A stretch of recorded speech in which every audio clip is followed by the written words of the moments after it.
175, 25 పార్లమెంట్లు, 175 అసెంబ్లీలు అంటున్నారు. సో కాన్ఫిడెంట్గా చెప్తున్నారు, కానీ రియలిస్టిక్గా ఎన్ని వస్తాయని అంటున్నారు. ఎందుకు రాకూడదు అని అడుగుతాను నేను. ఎందుకు రాకూడదు అంటున్నారు, ఎన్ని వస్తాయని నేను అడుగుతున్నాను. ఎందుకు 175 రాకూడదు అని అడుగుతా ఉన్నాడు నేను.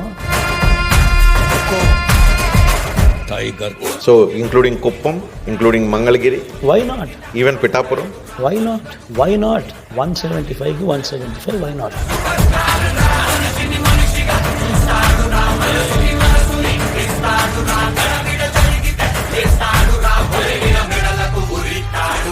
జగన్ ఉంటే వాళ్ళ పిల్లల చదువులు బాగుపడతాయి, జగన్ ఉంటే వాళ్ళ భవిష్యత్తు బాగుపడుతుంది, జగన్ ఉంటే లంచాల వివక్ష లేకుండా డీబీటీ పాలన జరుగుతుంది, జగన్ ఉంటేనే, జగన్ కొనసాగితేనే పథకాలన్నీ కూడా కొనసాగుతాయి. మరి ఇన్ని మంచి ఉన్నప్పుడు వై నాట్ 175?